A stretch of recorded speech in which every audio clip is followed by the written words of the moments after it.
오늘 우리 함께 나눌 말씀은 로마서 3장의 말씀입니다. 19절에서 24절 말씀입니다. 우리 한 절씩 교독하겠습니다. 우리가 알거니와 무릇 율법이 말하는 바는 율법 아래에 있는 자들에게 말하는 것이니 이는 모든 입을 막고 온 세상으로 하나님의 심판 아래에 있게 하려 함이라. 그러므로 율법의 행위로 그의 앞에 의롭다 하심을 얻을 육체가 없나니 율법으로는 죄를 깨달음이니라. 이제는 율법 외에 하나님의 한 의가 나타났으니 율법과 선지자들에게 증거를 받은 것이라. 곧 예수 그리스도를 믿음으로 말미암아 모든 믿는 자에게 미치는 하나님의 의인이 차별이 없느니라. 모든 사람이 죄를 범하였음에 하나님의 영광에 이르지 못하더니 그리스도 예수 안에 있는 성령으로 말미암아 하나님의 은혜로 값없이 의롭다 하심을 얻은 자 되었느니라. 아멘. 오늘 장로님도 기도해 주셨고 또 여러분도 지난 한 주간 동안에 아마 초미의 관심사로 그렇게 지켜보았을 이 베트남에서 열린 하노이에서 열린 미국과 북한의 회담이 지난 주간에 있었습니다. 미국은 완전한 이 비핵화를 요구하고 북한은 자기들 나름대로 숨겨놓은 그 핵시설을 절대로 포기하지 않으려는 그런 마음 때문에 결국은 합의에 이르지 못하는 그런 회담을 마치게 된 것을 우리가 잘 알고 있습니다. 우리는 이 핵에 대해서 생각을 하면서 특히 미국이 이 핵에 대해서 그렇게 신중하게 다루는 모습을 보면서 왜 사람들은 이 핵에 대해서 그렇게 철저하고 그렇게 신중하게 일을 해결하려고 하는가 하는 생각을 해볼 수 있습니다.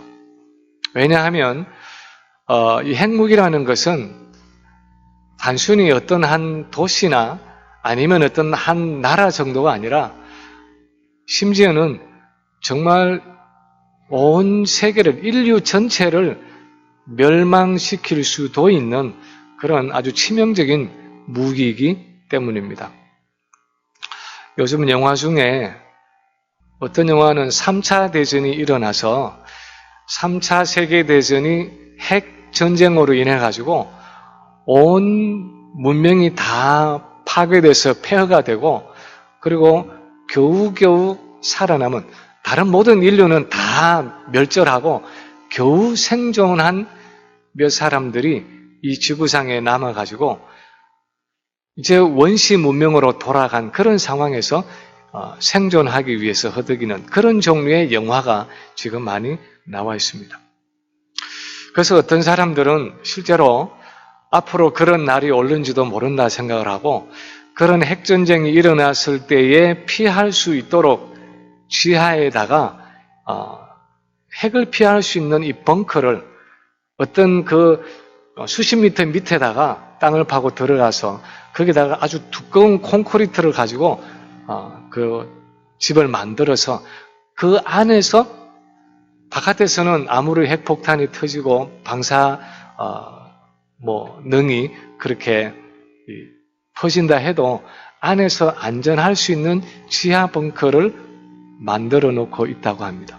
그래서 돈 있는 사람들은 분양을 받아서 사기도 하고 그런 기업도 있다고 합니다.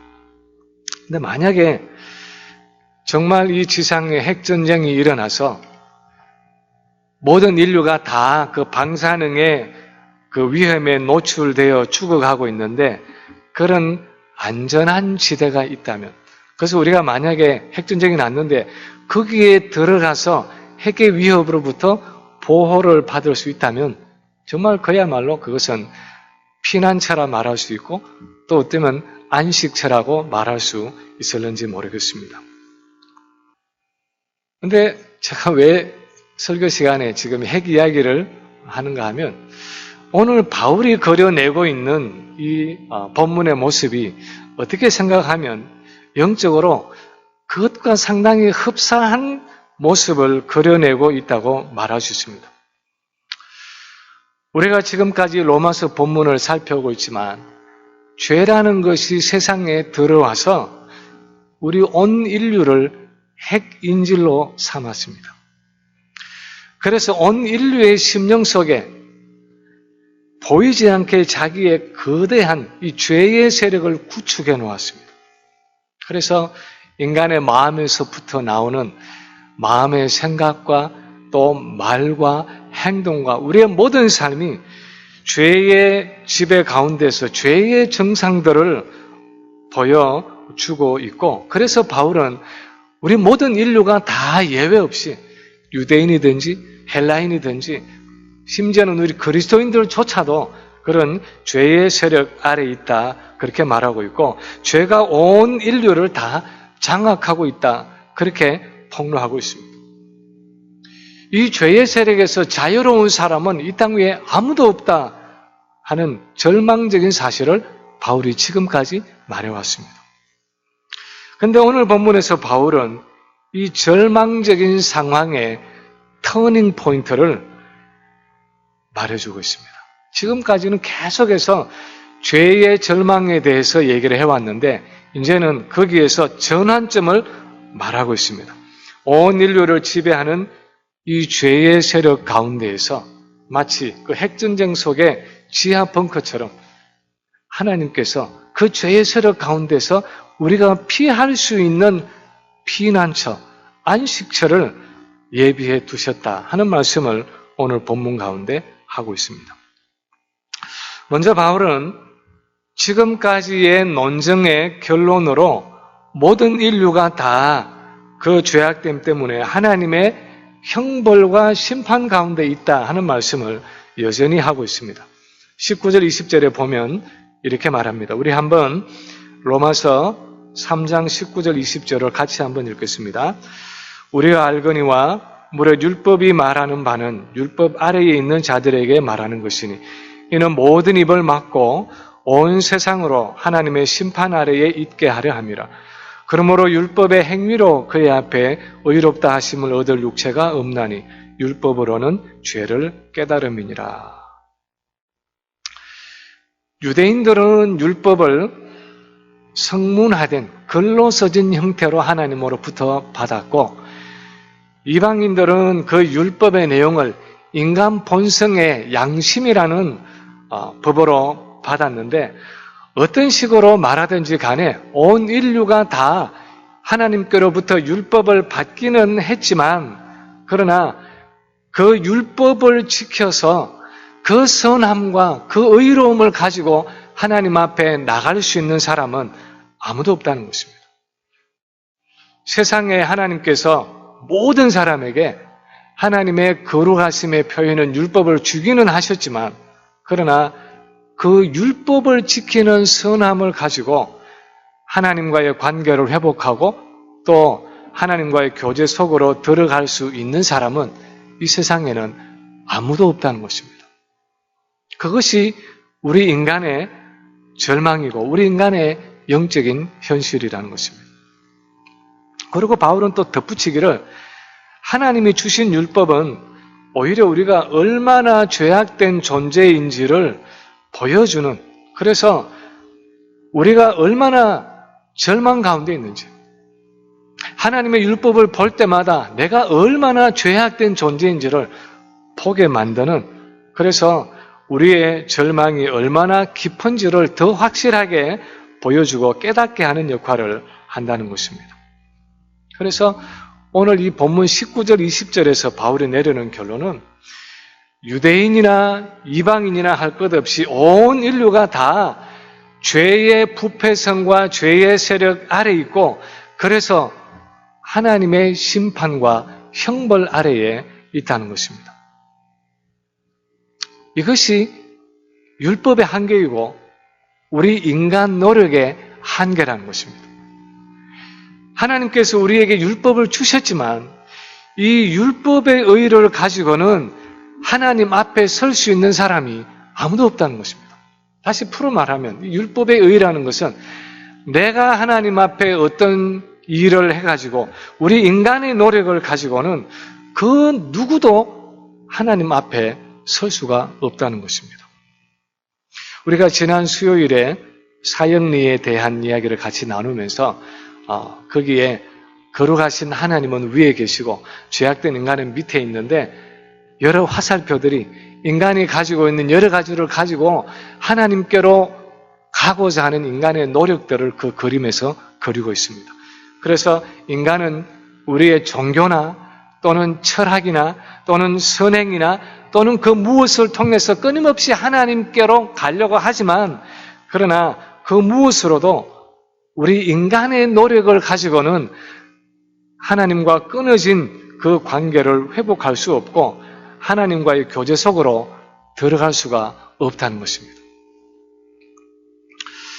누가복음 18장에 보면 예수님이 주신 한 비유 중에서 성전에 기도하러 들어간 바리새인과 세리의 비유가 있습니다. 바리새인은 성전에 들어가서 남들이 다 보이는 그 성전 한가운데서 서서 기도하기를 하나님이여 나는 다른 사람 곧 토색하고 불의하고 간음하는 자들과 같지 아니하고 또 옆에서 기도하는 이 세리와도 같지 않은 것을 감사합니다.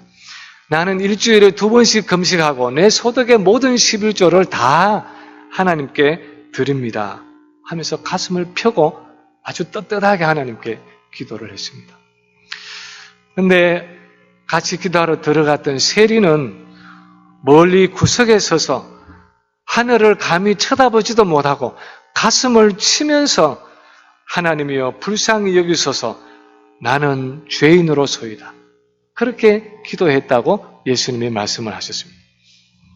그런데 특이한 것은 이 두 사람의 기도에 대한 예수님 자신의 평가입니다.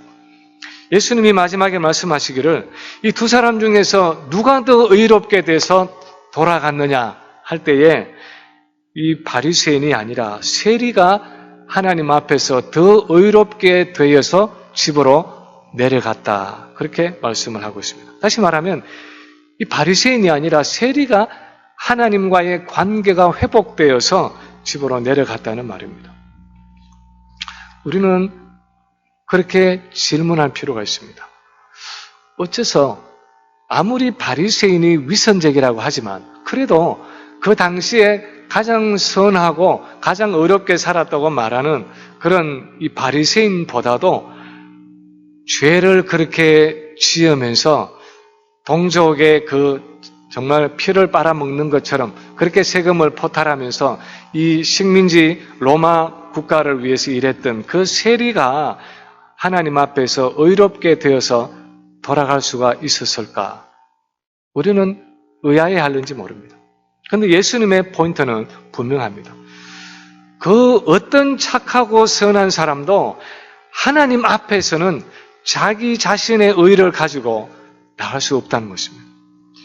인간의 의는 아무리 탁월하다고 해도 아무리 바리새인이고 아무리 선하게 산 사람이라고 해도 거룩하신 하나님 앞에서는 마치 누더기와 같은 의라는 것입니다.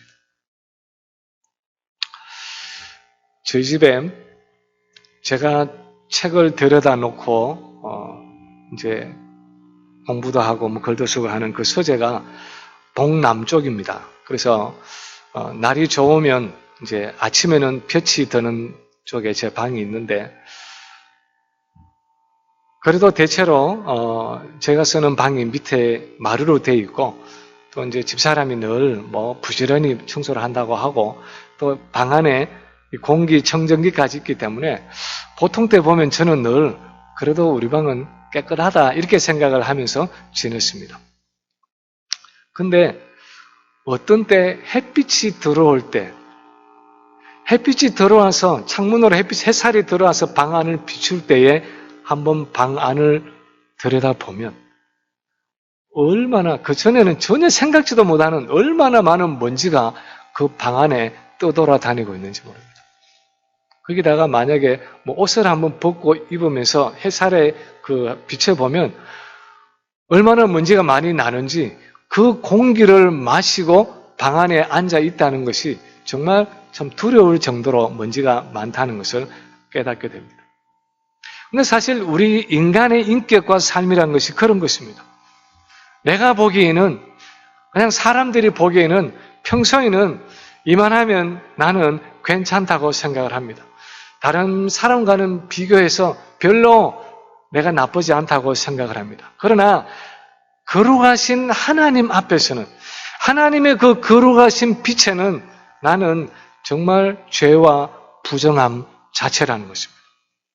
그래서 이사야가 성전에서 하나님의 영광을 보았을 때에 화로다 나여 망하게 되었도다 하면서 거꾸러졌듯이 하나님의 거룩하심 앞에서는 우리는 절망할 수밖에 없다는 것입니다. 근데 두 번째로 오늘 본문이 말씀하는 것은 이렇게 죄의 절망 가운데 있는 우리 인류를 위해서 하나님이 직접 개입하셨다 하는 사실입니다. 그렇게 죄의 세력 아래서 소망이 없는 우리 인류를 위해서, 우리 인간을 위해서 하나님이 개입하셨다는 것입니다. 그것이 21절의 말씀입니다. 21절을 우리 한번 같이 읽겠습니다. 이제는 율법 외에 하나님의 한 의가 나타났으니 율법과 선지자들에게 증거를 받은 것이라.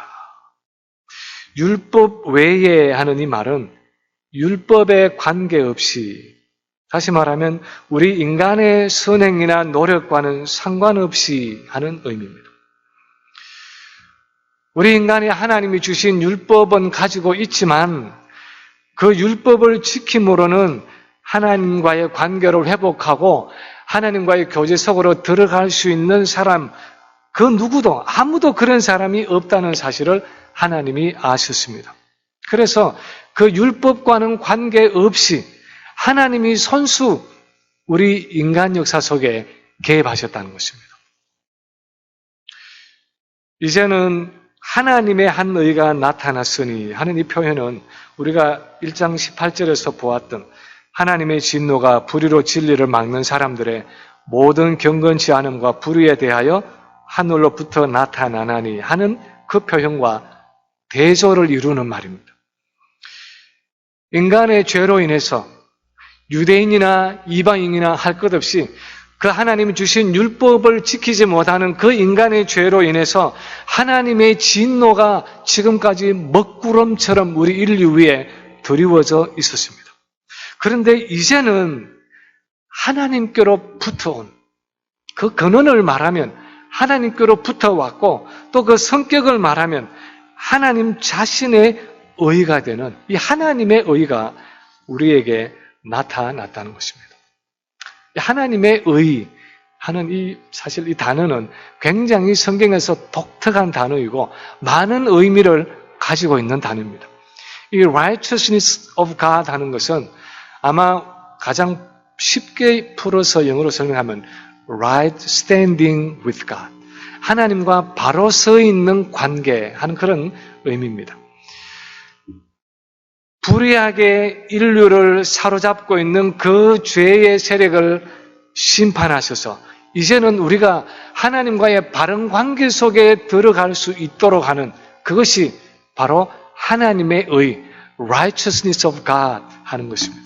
그래서 이 하나님의 의가 우리에게 나타났다 하는 것은 이제는 하나님이 이 죄의 세력을 심판하시고 우리가 하나님과의 바른 교제 속으로 들어올 수 있도록 죄로 인한 저주와 형벌을 피해서 하나님과의 바른 관계 속에 들어올 수 있는 길을 열어주셨다는 것입니다. 만약에 앞에 말씀드린 그 3차 대전 중에 만약에 어떤 그 지하 벙커의 예로 들면은 이 핵 방사능의 그 저주와 심판 가운데 있는 인류에게 그 방사능을 피할 수 있는 피난처, 안식처를 하나님께서 마련해 주셨는데 그것은 인간이 율법을 얼마나 잘 지키느냐, 얼마나 인간이 선하냐 악하느냐 하는 어떤 그런 인간의 노력과 선행과는 상관없이 하나님 자신이 직접 개입하셔서 손수 예비해 주신 구원의 방편이라는 것입니다. 그리고 하나님은 이 사실을 구약 성경에서 오래전부터 예언하셨다고 말씀하고 있습니다.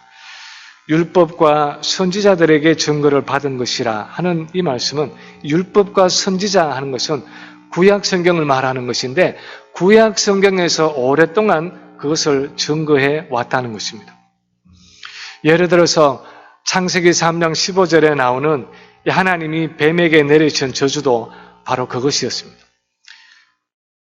뱀에게 말씀하시기를 네가 지금 내가 내 창조의 걸작품으로 내 자신의 형상으로 만들어 놓은 그 인간을 유혹해서 내 편으로 삼아서 지금 나를 반역했지만 그러나 내가 너와 여자 사이에 그리고 너의 후손과 여자의 후손 사이에 원수가 되게 해서 언젠가는 그 여자의 후손 가운데 메시아를 보내어서 그 메시아가 너의 머리를 짓이기는 그날이 올 것이다 하면서 하나님께서 손수 이 사단과 죄의 세력을 벌하실 것을 이 뱀에게 주신 저주에서 예언하셨습니다. 예고하셨습니다. 출애굽기 17장에 나오는 이 이스라엘 백성들과 광야의 이스라엘 백성들과 이 아말렉의 전투 요수아가 나가서 군사들 이끌고 싸울 때에 모세가 손을 들고 있으면 이기고 산꼭대기에 모세가 손을 내리면 전쟁에 지는 그 전쟁의 기록의 마지막에 보면은 하나님이 이렇게 말씀하십니다. 내가 아말렉을 없이하여 천하에서 기억도 못하게 하리라. 그리고 모세가 전쟁이 끝나고 나서 그곳에 제단을 쌓고 거기에 이름을 여호와 니시라고 붙였는데 그 이유는 여호와께서 맹세하시기를 여호와가 아말렉과 더불어 대대로 싸우리라 그렇게 말씀하셨기 때문이라고 말합니다. 이 아말렉은 마치 이 애굽의 바로의 군대와 같이 사단의 권세를 의미하는 군대였습니다. 역대하 20장에 보면 유다 왕 여호사밧이 아람과의 전쟁에 나갈 때에 레위 사람 야하시엘이 말합니다. 너희는 이 큰 무리로 말미암아 두려워하거나 놀라지 말라. 이 전쟁은 너희에게 속한 것이 아니요 하나님께 속한 것이니라. 구약 성경 전체가 처음부터 마지막까지 크게 흘러가고 있는 한 주제가 있는데 그것은 뭐냐면은 하나님 자신이 구원하신다 하는 주제입니다. 사단의 음모로 죄에 빠진 인간은 스스로를 구원할 능력이 없지만 그러나 하나님 자신이 손수 개입하셔서 그 죄인들을 구원하신다는 것입니다. 그리고 그 하나님의 구원은 예수 그리스도를 통해서 우리에게 주어진다는 것입니다. 그래서 요셉에게 천사가 말했던 것처럼 예수라는 그 이름의 의미는 여호와가 우리의 구원이 되신다 하는 의미입니다. 여호와께서 우리를 구원하신다는 그런 의미입니다. 그래서 여자의 후손으로 오신 이 예수님의 오심은 하나님 자신이 죄 가운데 있는 인류를 구원하기 위해서 역사에 개입하신 사건이었고 이것이 구약 성경에 오래 기록되어 있다가 이제 드디어 하나님의 약속의 성취로 우리에게 주어졌다는 것입니다. 그래서 세 번째로 오늘 본문이 말씀하는 것은 그래서 이 하나님의 의는 예수 그리스도를 통해서만 얻게 된다는 것입니다. 이 하나님의 의는 예수 그리스도를 통해서만 얻게 된다는 것입니다. 구약 시대에부터 오랫동안 예언되었던 그 하나님의 의가 이제 예수 그리스도 안에 나타나 있는데 그래서 그분을 통해서만 예수 그리스도를 통해서만 하나님의 은혜 가운데 들어간다는 것입니다. 열심히 율법을 행하는 나의 의로움 때문이 아니라 나의 노력 때문이 아니라 하나님이 예비하신 그 메시아 되시는 예수 그리스도를 통해서 그분만을 믿고 의지함으로 하나님과의 교제가 회복되고 그분과의 교제 속으로 들어간다는 것입니다. 그것이 22절 이하의 본문의 말씀입니다. 22절에서 24절을 우리 한번 같이 속도를 맞추어서 한번 같이 읽겠습니다. 22절에서 24절입니다. 곧 예수 그리스도를 믿음으로 말미암아 모든 믿는 자에게 미치는 하나님의 의인이 차별이 없느니라. 모든 사람이 죄를 범하였음에 하나님의 영광에 이르지 못하더니 그리스도 예수 안에 있는 속량으로 말미암아 하나님의 은혜로 값없이 의롭다 하심을 얻은 자 되었느니라. 여기서 바울이 강조하는 것은 누구든지 예수 그리스도를 믿고 의지하는 사람은 예외 없이 아무 차별 없이 다 예수 그리스도를 통해서 예수 그리스도 안에 있는 그 하나님의 의를 경험한다는 것입니다. 우리 사람들 안에는 저도 그렇고 여러분도 그렇고 우리가 본능적으로 본성적으로 가지고 있는 것 중에 하나는 내가 무엇을 해야 한다 하는 강박관념입니다. 내가 내 삶의 주인이고 내가 내 운명의 주인이고 내가 모든 것을 내 손에 주고 내 손에 쥐고 내가 주관하고 컨트롤해야 한다는 그런 의식이 그런 종류의 강박관념이 누구에게나 다 있습니다. 그래서 그게 안 되면 불안해하고 초조해하고 또 끊임없이 긴장하는 그런 성향이 우리에게 있습니다. 그래서 심지어는 하나님 앞에 나갈 때도 우리는 내가 주도해서 하나님을 컨트롤하려고 할 때가 많습니다. 내가 무언가를 이루어서 가지고 나가서 하나님이 나를 인정해 주시도록 내가 무언가를 하려는 그 성향이 우리에게 많습니다. 나의 선함과 나의 착함과 나의 의로움과 나의 교양과 나의 지성과 나의 공로와 그래서 나의 어떤 것을 가지고 하나님 앞에 나아가서 하나님이 나를 인정해 주시는 그래서 하나님의 호의와 은총을 내 손에 붙잡고 누리기를 원하는 그 마음이 있습니다. 좀 더 단적으로 신학적인 용어로 말하면 끊임없이 자기 의를 가지고 하나님께 나가고자 하는 그 성향이 우리의 신앙생활 속에 있는 것입니다. 그런데 하나님의 생각은 우리와 다르다는 것입니다. 너희가 가지고 있는 그 의를 가지고는 그 누구도 나의 거룩함과 내 율법의 요구와 내 거룩함 그 영광에 도달할 사람이 없다는 것입니다. 앞에서 하나님이 말씀하신 것처럼 유대인이나 헬라인이나 다 죄 아래 있고 의인은 없는데 어느 정도로 없느냐? 하나도 없다는 것입니다. 전혀 없다는 것입니다. 모두가 다 무익하게 되어서 하나님이 원하시는 선을 행할 수 없다는 것입니다. 인간들끼리 서로 좋아하고 칭찬해 주는 그 정도의 선은 행할 수 있을지 모르지만 거룩하신 하나님이 절대적으로 거룩하신 그 하나님이 원하시는 선은 그 누구도 행할 수 없다는 것입니다. 그래서 하나님이 그분 자신의 의를 우리에게 주시는데 그 의를 경험하는 방법은 바로 예수 그리스도를 통해서라는 것입니다. 예수 그리스도를 믿고 의지함으로 하나님의 의로움과 하나님의 거룩하심과 하나님의 구속하심을 경험하게 된다는 것입니다. 그러므로 너희 손에 들고 있는 그 누더기 같은 의를 내려놓고 이제 하나님이 주시는 그분의 의를 얻기 위해서 나오라는 것입니다.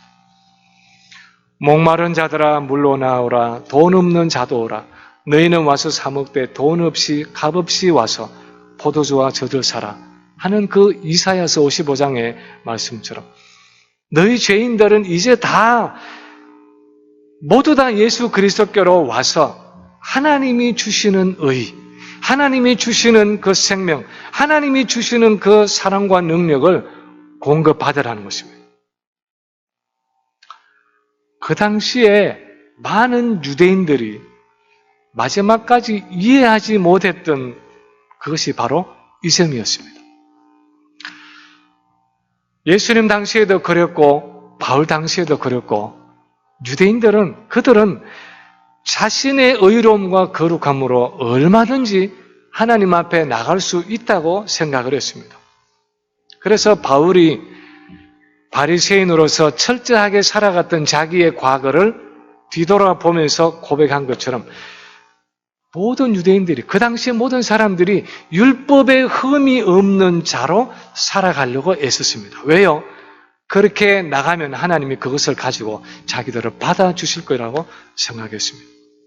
그러나 바울이 뒤늦게 예수님을 만나고 나서 깨닫게 된 것은, 내가 알고 보니까 그렇게 노력해 온 내 의라는 것은 너무나 초라하고 보잘것없어서 나는 나의 의를 그냥 배설물같이 그렇게 버린다 하는 것이었습니다.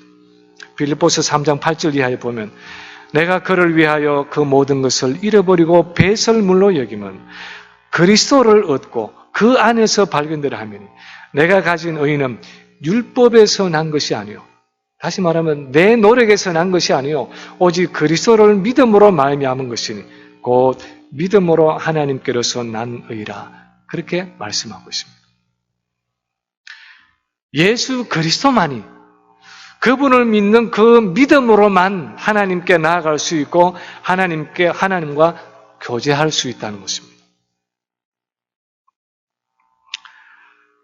오늘날 저를 비롯해서 우리 많은 그리스도인들이 가지고 있는 문제 중에 하나는, 처음 예수를 믿고 내가 세례를 받고 기독교인이 되었을 때는 오직 하나님의 은혜로만, 솔라 그라시아, 은혜로만 구원을 받고 또 예수 그리스도를 의지하는 믿음으로만, 솔라 피데, 종교개혁에서 말하는 그 믿음의 원리, 그래서 예수를 의지하는 그 믿음으로만 구원을 받는다고 생각을 하고 예수를 믿고 세례를 받았으면서도 예수를 믿는 그 첫 문을 통과하고 나서는 그 다음부터는 이제는 내 힘과 내 노력으로 신앙생활을 하려고 할 때가 얼마나 많은지 모른다는 것입니다. 나도 모르게 처음에는 그렇게 믿음으로, 은혜로만, 예수를 통해서만 내가 살아갈 수 있다, 그렇게 고백을 했으면서도 일단 예수를 믿고 나서는 나도 모르게 이제는 내 힘을 가지고 신앙생활을 하려고 그렇게 애쓴다는 것입니다. 열매 맺는 삶을 위해서 예수님은 나를 떠나서는 너희가 아무것도 할 수 없느니라, 그렇게 말씀을 하셨는데도 우리는 내가 예수님을 떠나서도 할 수 있는 것이 너무나 많은 것 같은 느낌 속에서 그렇게 살아간다는 것입니다. 예수님을 떠나서 얼마든지 할 수 있다고 생각을 하고 실제 삶 속에서 예수님을 의지하기보다도 오히려 나 자신을 의지하고 살아갈 때가 훨씬 더 많다는 것입니다. 한국의 어느 목사님이 우리가 24시간 우리가 의식하는 동안은 항상 예수님을 바라보고 살아갑시다, 그렇게 말하면 뭐 그렇게까지 할 필요가 있느냐 생각을 합니다. 하루에 한 번 예수님 기억하는 것도 힘든데, 바빠 죽겠는데, 얼마나 피곤한데 언제 예수님을 그렇게 24시간씩이나 하루 종일씩이나 그렇게 생각하면서 바라볼 수 있느냐? 그게 가능이나 한 얘기냐? 그렇게 생각할 뿐 아니라 그것이 필요하지 않다고 생각할 때도 많습니다. 그런데 성경이 우리에게 가르치는 것은 구원의 처음부터 구원의 마지막까지 우리는 다 예수 그리스도를 통해서, 예수 그리스도 안에서 우리가 필요한 모든 영적인 자원들을 얻는다는 것입니다. 우리가 처음 예수를 주로 고백하고 세례를 받았을 그때나, 그리고 마지막 우리가 숨을 굳어서 하나님 앞에 서는 그때나, 그리고 그 처음과 마지막의 중간이 되는 우리의 그 신앙의 여정 전부가 다 예수 그리스도를 통해서만 우리에게 필요한 그 영적인 생명과 능력과 모든 자원을 얻을 수 있는, 그것이 우리의 신앙생활이라는 것입니다. 그래서 고린도전서 1장 30절에서 바울은 예수는 하나님께로부터 나와서 우리에게 지혜와 의로움과 거룩함과 구속함이 되셨으니 하고 말하고 있습니다. 고린도전서 1장 그 18절 이후에는 세상의 지혜에 대해서 말하고 있습니다. 세상의 지혜의 핵심이 뭡니까? 내가 할 수 있다는 것입니다. 그리고 내가 해야 한다는 것입니다. 그런데 바울은 말하기를 예수 그리스도는 그 세상의 지혜와는 대조되는 하나님께로부터 온 지혜가 되었는데, 하나님께로부터 온 비밀 병기가 되었는데, 그 예수 그리스도가 우리의 의로움이 되시고 그분이 우리의 거룩함이 되시고 그분이 우리의 구속함이 되신다는 것입니다. 그 예수님을 바라볼 때 오늘도 우리가 하나님과의 의로운 관계 속으로 들어가고 하나님과의 바른 관계 속에 들어갈 수 있고 그 예수님을 바라볼 때 오늘도 우리가 하나님의 거룩하심을 공급받고 그 예수님을 바라볼 때에 오늘도 우리가 죄와 사단의 세력에서 건짐을 받는 그 구속함을 누린다는 것입니다. 오직 예수 그리스도를 통해서만 그 예수는 바라볼 때만 이 모든 구원의 축복들을 우리가 누리게 된다는 것입니다. 그런 의미에서 예수님을 바라본다는 것은 그분을 통해서 내 마음의 어두운 방 안을 그분의 빛으로 채우는 것입니다. 그렇게 그분을 바라보는 동안은 내가 하나님과의 교제에서 의롭게 서게 되고 주님의 거룩하심을 공급받아서 내가 거룩하게 살아가게 되고 주님의 생명과 능력을 공급받아서 죄와 사단의 공격에서 내가 이길 수 있게 된다는 것입니다. 어쩌면 물 위를 걸은 베드로의 모습이 바로 그것을 보여준다고 할 수 있습니다. 베드로가 배에서 내려서 그 풍랑이는 바다를 걸어가면서 믿음으로 예수 그리스도를 바라보는 동안은 그 눈을 예수님께 초점을 맞추고 있는 동안은 죄와 사단의 세력을 상징하는 물 위를 걸을 수 있었습니다. 물에 빠지지 않고 물을 밟고 걸을 수 있었습니다. 그러나 예수님으로부터 눈을 떼는 순간 그 물속에 빠져들어갈 수밖에 없었습니다. 우리의 신앙생활도 마찬가지입니다. 예수 그리스도 안에서 그분과의 끊임없는 교제 가운데 있을 때 믿음으로 그분을 바라보고 있을 때 우리는 우리 안에 있는 죄의 세력과 그 부패함 속에서도 우리가 여전히 죄의 부패성을 가지고 있으면서도 그 죄에 빠지지 않고 그 죄를 승리하는 삶을 살아갈 수 있다는 것입니다. 주님은 나의 피난처라는 책을 쓴 이 코리텐 붐 여사의 이야기를 여러분이 아실 것입니다. 제가 사실은 몇 번 그 이야기를 나눈 적이 있습니다. 2차 세계대전 때에 이 코리의 가족이 네덜란드에 살고 있었습니다. 근데 독일군에게 쫓기는 어떤 사람을 숨겨준 그 대가로 코리의 집에 4사람이 목숨을 잃어야 했습니다. 코리와 그 언니였던 베시는 악명 높은 라벤스부르크 수용소에서 수개월 동안 아주 끔찍한 시간을 보내었습니다. 그리고 언니는 결국은 거기에서 견디지 못하고 목숨을 잃었고 코리는 구사일생으로 살아나게 되었습니다. 전쟁이 다 끝났습니다. 그리고 코리는 그동안 그 전쟁 중에 자기가 받은 은혜를 남들과 나누기로 결심을 했는데 어느 날 독일에서 그 전범국이었던 독일에서 이제 간정집회를 하게 되었습니다. 그리고 간정집회를 마치고 이제 바깥에 문 앞에 서서 그 참석한 사람들이 나오면서 인사를 하고 있는 중인데 어떤 한 남자가 다가와서 악수를 하기 위해서 다가오는데 코리는 첫눈에 그 사람이 누군지를 알아볼 수 있었습니다.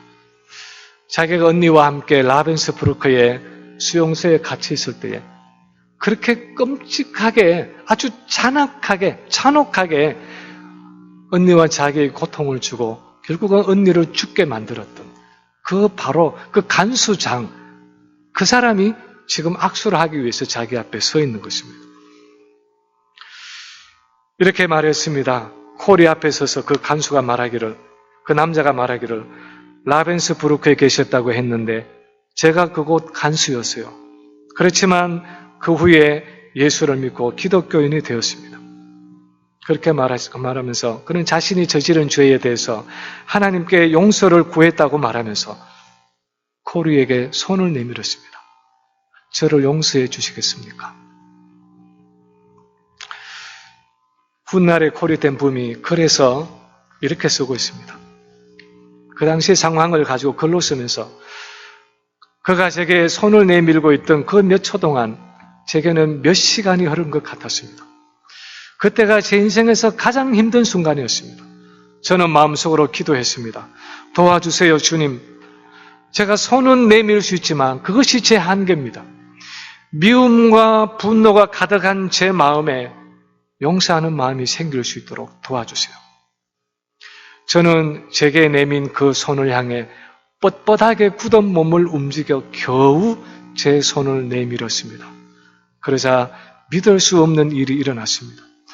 어깨에서 전기가 흐르는 듯 하더니 팔을 타고 내려와 마주 잡은 두 손을 휘감았습니다. 마음을 치유하는 따뜻한 기운이 제 온몸을 휘감았고 눈물이 쏟아졌습니다. 저는 눈물을 흘리면서 이렇게 말했습니다. 용서해 드릴게요, 형제님.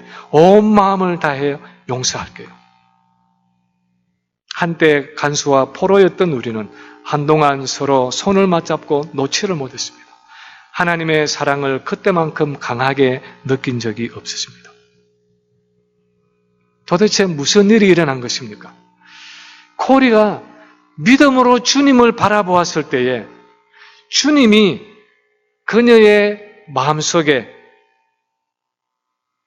주님의 의로움과 거룩함과 구속함을, 그 미움과 분노와 저주가 마음속에 가득한 그 죄의 저주 가운데 있는 코리의 마음속에 주님이 그녀의 의로움과 거룩함과 구속함이 되어주신 것입니다. 주님이 코리 안에 있는 그 죄와 미움의 세력에서 그녀를 건져내 주신 것입니다. 그리스도 안에 나타난 하나님의 의가 그녀를 죄와 사망의 세력에서 건져내서 구원해 주신 것입니다. 그래서 주님의 그 사랑과 주님의 거룩함과 주님의 의로움을 쏟아 부어 주신 것입니다. 오늘도 우리가 우리의 모든 풍랑 가운데서 믿음으로 주님을 바라볼 때 그렇게 우리 안에 있는 죄의 세력에서 건짐을 받는다는 것입니다. 이제 말씀을 마칩니다. 우리 자신의 노력으로는 이 죄의 지배와 영향력에서 절대로 벗어날 수 없습니다. 유대인이나 헬라인이나 그리스도인이나 할 것 없이 차이가 없습니다. 우리 인간의 전적인 부패함과 우리의 전적인 무능함 때문입니다. 그러므로 도움은 외부에서부터 와야 합니다.